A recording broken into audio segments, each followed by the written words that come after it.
to press go live, it takes, oh, we're live already. Sometimes it All like right. has circle of death for a while before, but this time it just went live like this. So it's pretty cool. Everyone, this is Fight Commentary Breakdowns. Jerry here. President of Combat Taekwondo, Rick Shin. Welcome, Rick. Hey, nice meeting you, Jerry. Thank you for the invite. Absolutely. Thank you for joining. So let's just get started. Combat Taekwondo. How did you guys think about founding it? What was sort of the goal of it?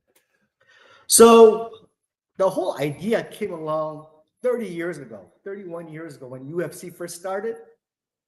And I was watching TV and I see this MMA fights on TV and I was thinking, why not Taekwondo?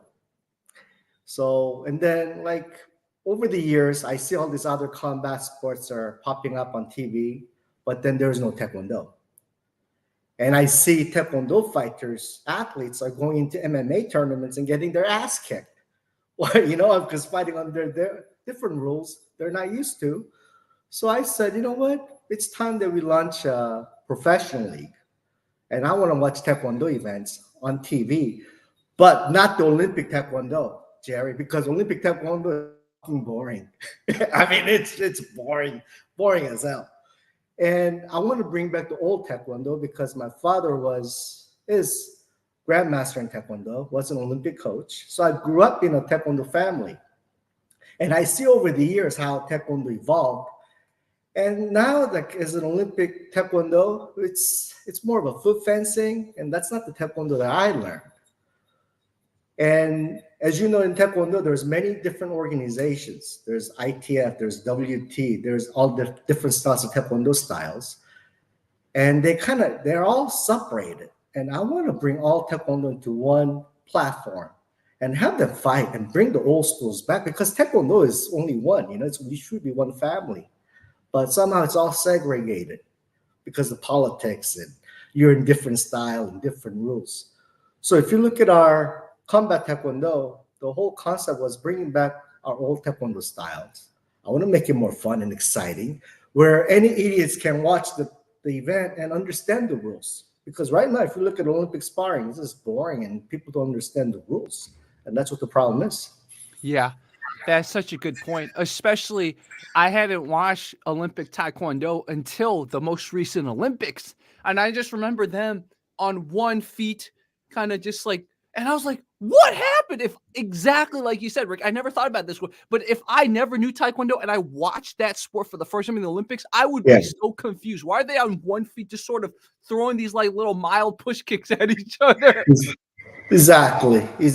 And to me, that's not martial arts. That's not the martial arts that where my father learned, and a lot of masters learned. So, and that's something that I want to bring back, our old Taekwondo back, and show the world, Taekwondo it's a combat sport. It's a combat martial arts. It's not just for foot fencing. Yeah. You watch on TV. Yeah. For Olympics. A question for you. So, your dad, I assume you trained with your dad since a very young age, right? Was that how you learned Taekwondo, or did he put you in other Taekwondo academies, or both? So my dad was a national team coach, and he was training these top athletes, and he did Taekwondo his whole life.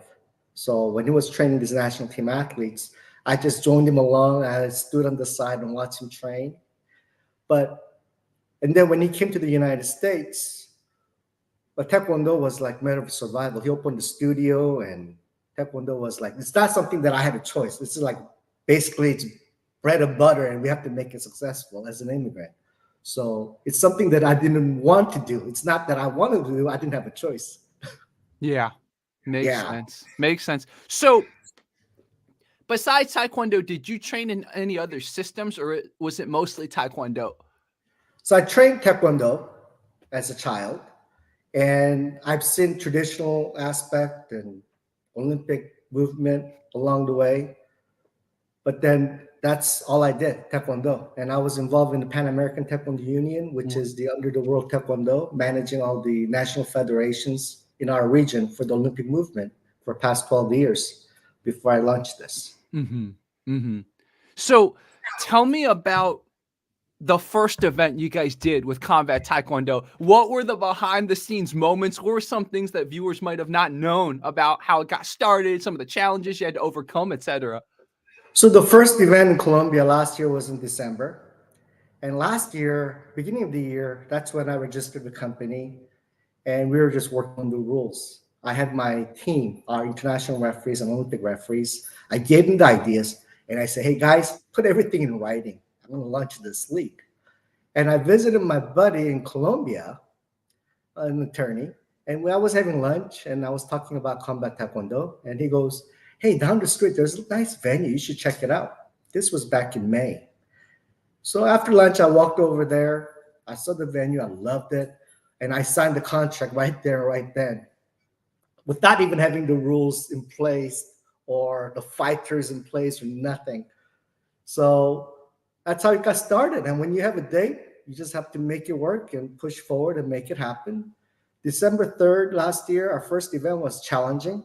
Again, it's a first professional event for me as an organizer, but also for Taekwondo itself, the way we set up and getting our live streaming and then the ESPN coverage that we have a contract until end of next year. So they're happy with their production. And because we also produce docuseries, like 10 episodes, including the live streaming our fights.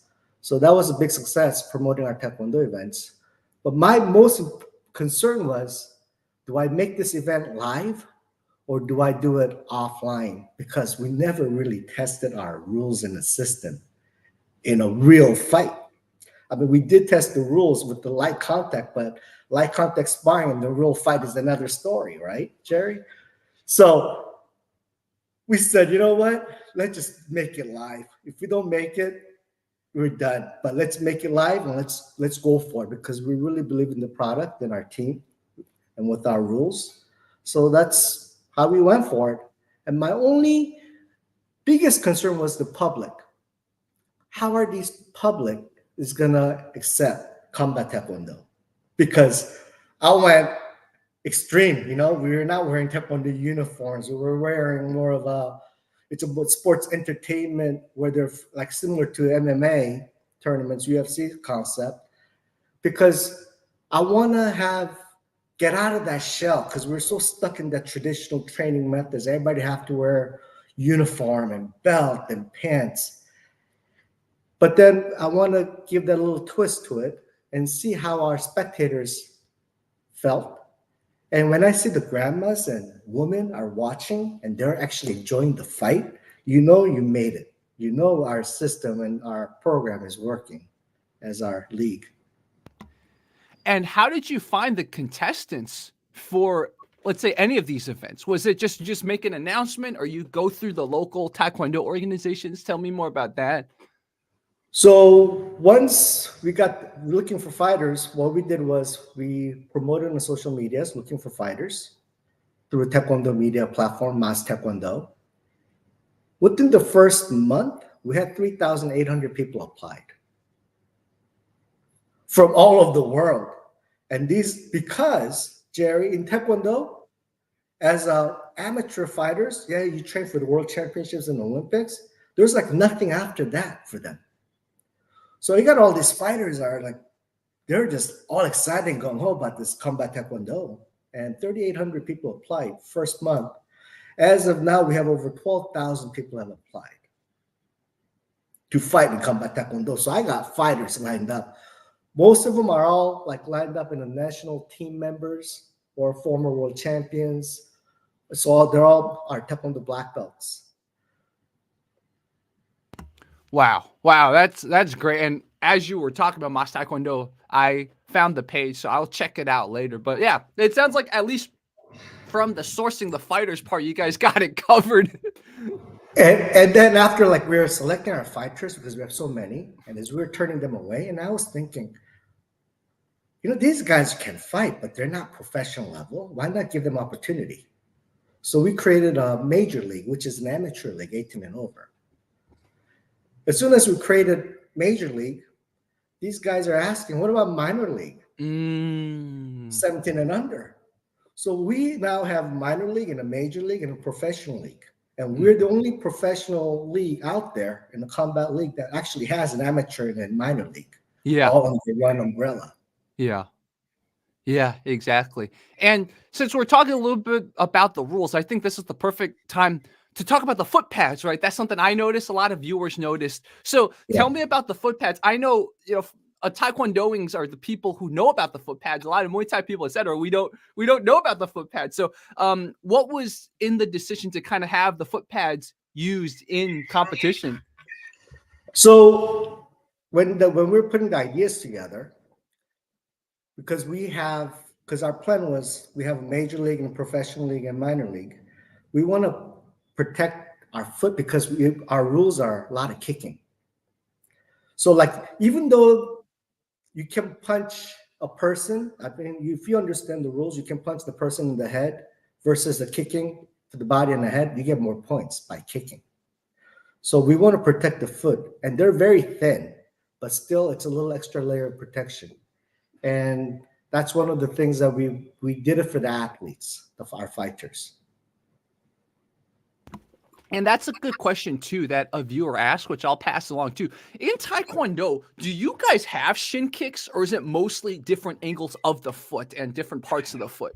Our traditional taekwondo has a shin kicks, so it's okay to kick with the shin. I mean, if your shin touches the body and throws a blow, and that's fine. Hmm. That's our traditional part of the kicking because you can't really avoid it, the shin part, right? When you Yeah, fight. yeah, Yeah. yeah, So that is part of our bringing back old traditional values of Taekwondo essence. That's why we allow all that techniques. yeah. That makes a lot of sense. And of course, from people who have looked at the traditional opponent side, there's also punches and knees and elbows. You think of Taekwondo, it's a kicking sport, but obviously the whole translation of Taekwondo, there's a lot of punches to it, right? So that's probably something you guys want to encourage too. Yeah, punch too. Yeah, because like we have our forms, patterns or pumse. I mean, we have strikes and uppercuts and elbow strikes, but current Olympic rules, you can't use any of them. So I want to bring back the old combat style and what how my father used to train, and then and show the world how Taekwondo people should fight. Yeah, exactly. And I guess, since so many viewers asked about this, we'll just inevitably ask this question. Are you planning any crossover with karate combat or anything like that? Or have they noticed combat taekwondo and reached out to you guys? No, we haven't talked to. I haven't talked to them, or they didn't reach out to me, or I haven't reached out to them. It's our philosophies are different, Jerry. Hmm. What karate combat does and what we do is it's completely. It's we're still combat sports, but it's different philosophies. Because I still want to enforce, even though we are in a professional league, we still want to enforce the traditional values of our taekwondo as a martial arts. So we kind of stay away from that because I noticed they're kind of they're now mixing all different styles now. Yeah, yeah. And I think that is the next question is, will you guys eventually encourage other styles to come try combat taekwondo, or is it like because you have so many taekwondoings who want to just like stick with that for now? So, like Taekwondo right now, I mean, our fighters, we accept as long as they have a Taekwondo black belt certificate, they can all apply. Mm. So I have guys who started Taekwondo, got their black belt, went to boxing, went to MMA, did that for like a decade, and came back. So as long as they have a black belt certificate in Taekwondo, they're all welcome. Mm. Okay, that's good. That's good. And I think that's what will make your organization really special because you want to encourage taekwondo, but you also have to have people understand that look, the fight world's changed a lot, right? So like it's okay if they try other things. Just, make sure you celebrate your taekwondo training too. I really like that philosophy. Yeah, because like in Taekwondo, we have so many different styles of Taekwondo out there right now. So it's bringing these guys back to one platform. I mean, we already have enough people there, but also it's bringing back these guys who went to MMA or Jiu-Jitsu or different professional league, bringing back to our Taekwondo platform because they never had a choice prior to us. Yeah, exactly. why use an octagon, by the way? Did you think about other types of competition type rings and stuff like this? So tell me about that decision. Okay. So Octagon idea came along because I had choices. Is it should I use this Taekwondo mats? Or should I use Octagon? Or should I create our own platform like Karate Combat? They have that 45-degree angle wall square. I've walked into the cage. First time, when I walked into the cage and they closed that door, standing in the middle, I mean, you have no place to run, right? I mean, you got to fight. You don't have a choice. You have to fight. And I like that feel because it's a combat and everything goes. But then for our major league and minor league, amateur and the minors, we do it in a regular ring, a Taekwondo mats. But a lot of Taekwondo fighters, we're used to like fighting, and then when there's a ring, like if there's not octagon caged off, they go out of the ring, then the referee stops and they come back in. It's kind of stops the game. So I wanted continuous, but happen it in the cage where they have no place to run and hide. Yeah, I love it. I love it. Again, it's that psychology, right? Yeah, because if you always feel like the ref's gonna come in to kind of reset it, it changes your fight game. Yeah, I never thought about that. But yeah, now you're in it. You know, if someone fouls or does something, you know, the ref's gonna stop it. But yeah, you're in it to scrap basically. Yeah, but also everywhere in the world, most of the places in the world, they have cages available. So I do not have to ship my own rings to different countries if I have an event. So that's another logistically, it makes sense to put a cage in as well. So because we're going to have our professional leagues happening everywhere in the world, all over the world now. But having everybody getting our specific ring just for our style didn't make sense. Yeah. And you know what? If you can fight in the cage, you can fight in that different professional leagues ring as well. You know, if you can fight, you can fight anywhere. Yeah. Yeah, Yeah. exactly. Exactly. So, you know, you had and you've been actually having a lot of events. I've been looking at your past events and you know, yeah, tell me about hosting all these events internationally. Like how does that work? You know, you're dealing with different cultures. Yeah, tell me about that whole experience. So, as I said earlier, I managed Pan American Taekwondo Union as a Secretary General. So, all 45 countries in our region, I managed their whole Olympic Taekwondo movement. So, I have all the friends in each countries over the years that I've built relationship with. And that's why you notice I have my events in Latin Americas. And with all the connections, this is our starting point. But then eventually we're going to bring it back to US. But also, we have a lot of fighters in Latin Americas. I cannot bring them to US because US is very hard to get a visa. So that's why right now to get our professionally going, we are doing it in Latin Americas. We're right now in discussion to host an event in Asia next year, also one in Europe next year as well. So, but then right now next one is coming up in Argentina. Another one we're looking at into Nicaragua and Panama and also Mexico. And then slowly move up to the US. But also what it is that I want to build our brand in Latin Americas outside the US and bring it into the US. Instead of US and go out, I want to bring it from out to in because it's more cost effective for us. Number one, we got more fighters that we can bring into the let them travel without a visa hassles, and we get more exposures because right Yeah. now we have an ESPN contract with them until next year, end of next year. So all Yeah. our events will be broadcasted live through ESPN Star Plus Network. Mm-hmm. And how did that ESPN contract come about? With connections and friendship, Mm-hmm. and over the years that us working in through Latin Americas, we had that relationship built. Mm-hmm. Mm-hmm. Yeah, makes sense. So, you know, we talked about the first event. Tell me about the second event. How is the second event a little different or similar or new challenges, etc.? Second event was held in Brazil, and as you know, the Brazil is the home. That's the birthplace of UFC, right next to Rio, and we have so many fighters that applied from Brazil. So we said, you know what? Let's go to Brazil. There's so many fighters there who want to fight, who want that opportunity.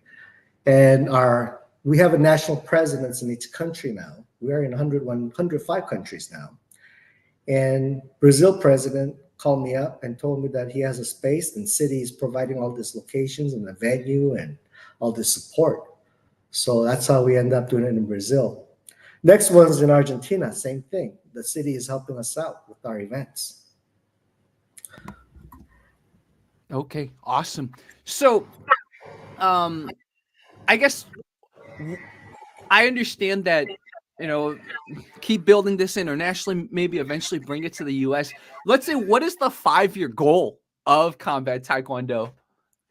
My 5-year goal of Kombat Taekwondo is implemented all over the world. I want to bring it to Europe and Asia and get more. I want our brand to be recognized so that more fighters, our Taekwondo athletes, give them a pathway in professional fights, give them opportunities. I mean, a lot of martial artists is out there. And the problem is that you walk into the store and you ask the general public anywhere, who was a superstar in boxing? They will say Mike Tyson, Mayweather. Who's a superstar in basketball? Even if they don't play basketball, they know Michael Jordan, Kobe Bryant. But when you ask them who's a superstar in Taekwondo, they don't have a fucking clue. Bruce Lee, Kung Fu master, right? Kung Fu, Jeet Kune Do, and karate, same thing. We do not have a celebrity or superstars. We have over 150 million people practicing Taekwondo globally. And we do not have one celebrity in our Taekwondo professional league. And that's kind of sad. And you know what it is because of the politics. There's so much politics in Taekwondo. They withheld all these professional leagues, right? So my goal in 5 years is build a professional platform where give them an opportunity for our fighters to actually better their lives, let them come and fight. I want to have a great life because I've seen so many Olympians and world champions and top athletes pumping gas, being a security guard and working at the warehouse. And I mean, you see doctors out there who go to school for 10 to 15 years, they have a great life, all these professionals. As a martial artist, we spent decades training.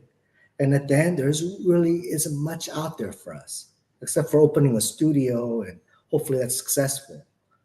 So I want to give them a platform and opportunity where our fighters and athletes and coaches, all of them have opportunity to have a better lives.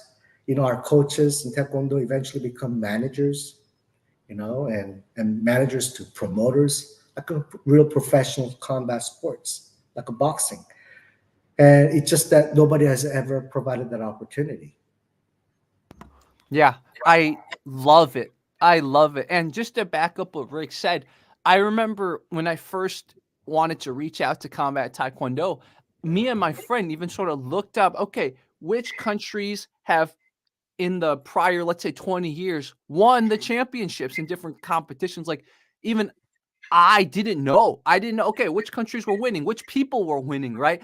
And for the number of people that are practicing Taekwondo, Taekwondo should have superstars that everyone knows. I guarantee you, knowing what I know about Taekwondo, because I'm of a Chinese origin, the number of Chinese people that practice Taekwondo, like Taekwondo is probably the most practiced combat sport in the world, way more than boxing, even though people know Tyson Mayweather, but like way more people practice Taekwondo. So like there should be a league, there should be something where we can have the Mayweathers, the Tysons, the Evander Holyfields of Taekwondo. Exactly. And we don't have any. And that's sad truth of our industry right now. Yeah. Feel free to just skip over this question if you want, but like why is there so much politics in Taekwondo? Is it just because there's too many people doing it? Like why is there so many politics?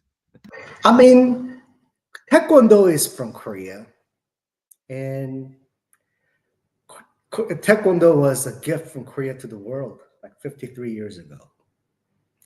But the problem is, if you look at Taekwondo now, even the whole organization is still led by all the Koreans, traditional Koreans.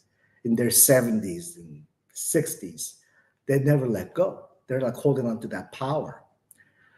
And so that's why, like, what you see right now in Olympic movement is that, and a lot of these leaderships, they've never done Taekwondo too. The president of World Taekwondo has never done Taekwondo. He doesn't even know how to tie his belts on, but he's the president. Okay?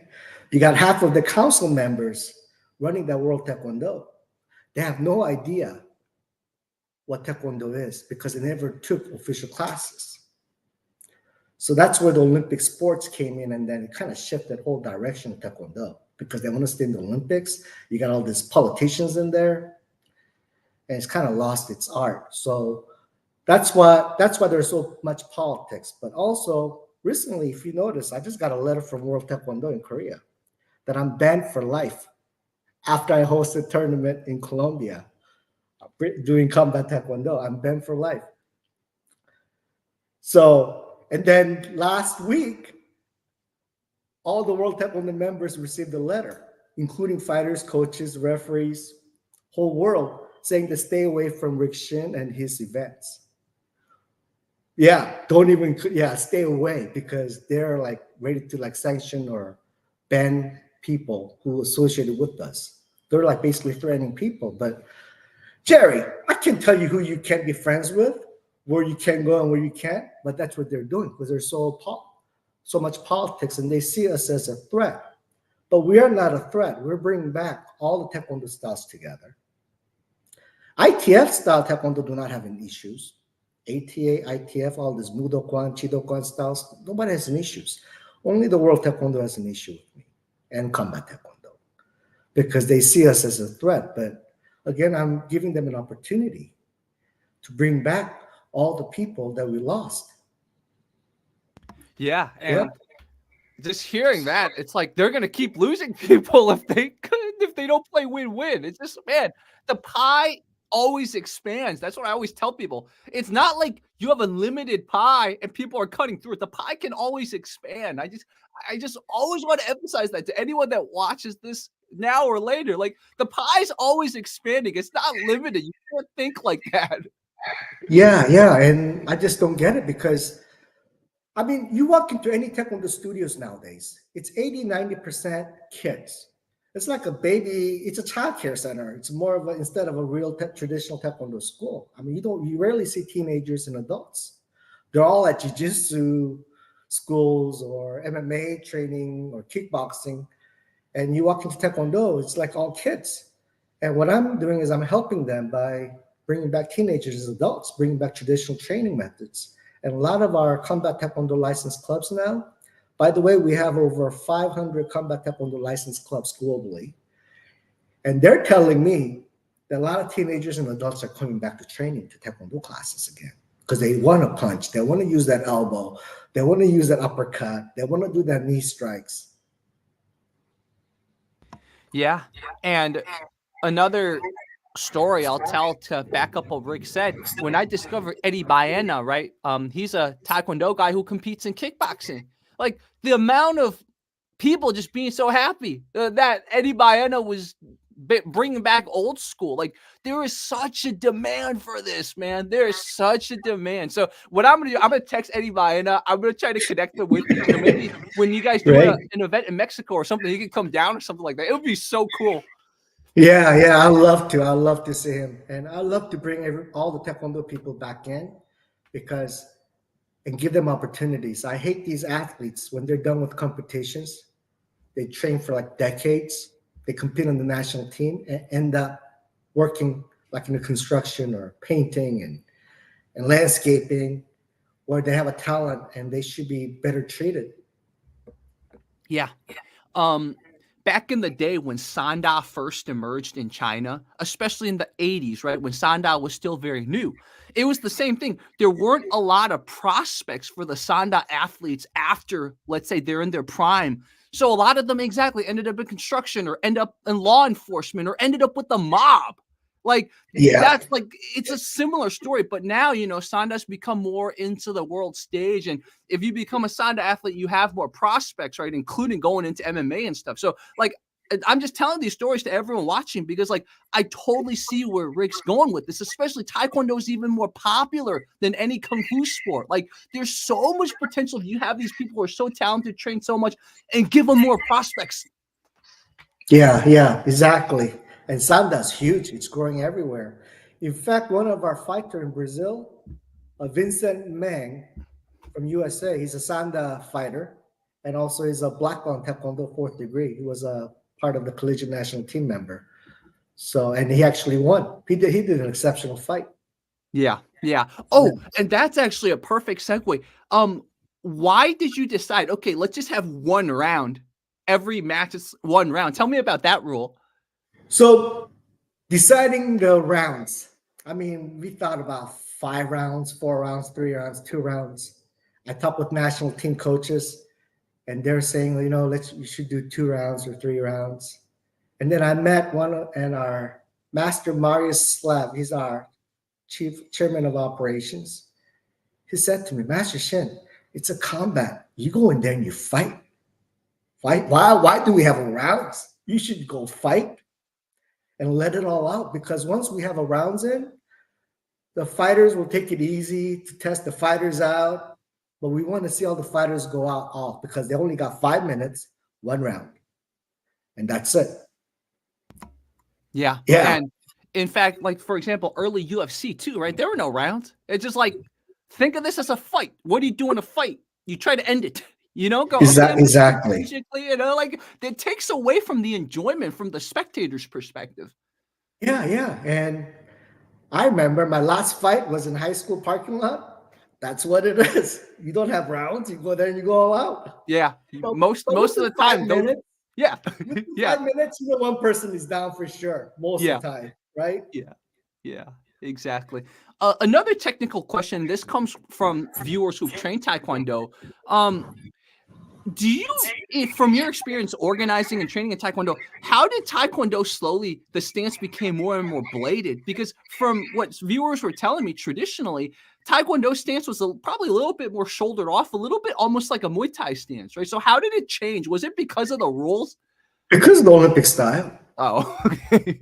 Because of the Olympic style Taekwondo dominant for last 25 years, 30 years. It's like they changed the whole Taekwondo itself. So that's why we want to bring back. So our fighters, as you can see, from our first event in Colombia, second event in Brazil, they're figuring out what works, what's not working. So we had a better fights in Brazil than one in Colombia. And I'm sure in Argentina, we're going to have a better fights, because fighters now start to figure out how to fight in the ring. And the Olympic Taekwondo style crap doesn't work in our ring. Yeah.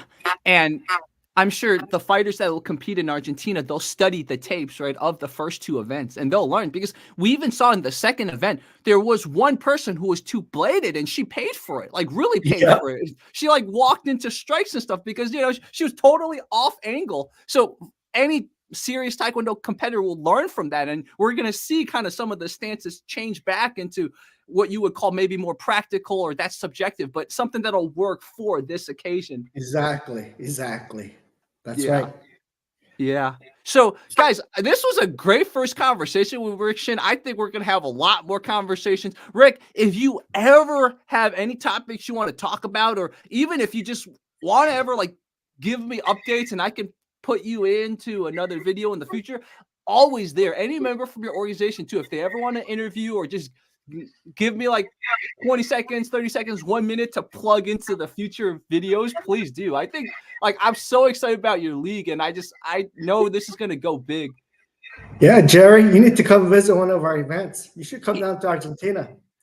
That could be really fun. I mean, there are quite a few fight commentary audiences too in Argentina. So that would be a great knocking out two birds with one stone. The other thing I thought about is when you guys do the Mexico thing, maybe that would be a good little trip for me. But yeah, the Argentina thing sounds promising too. And one of my goals this year is to take more business trips anyways. So that's a perfect business trip. Come down to Argentina. But next year, our goal is by end of next year, we'd like to have our professional event in the United States. So that's my goal. Just giving you a heads up. Cool. So yeah, when it comes closer to that time, we'll do another big interview. But anytime before that, too, if you want to do more interviews, more conversations, let's do it. Okay, thank you, Jerry, and thank you for promoting our Combat Taekwondo. And all of you guys who's watching this, I welcome you. Join our movement. We're not perfect. We're figuring out as we go, but we're only going to get better from this point on forward. So once again, thank you for understanding, and thank you for your support. Awesome, guys. This was Fight Commentary Breakdowns, and we will have Rick back soon. All right. Have a great weekend. Bye-bye.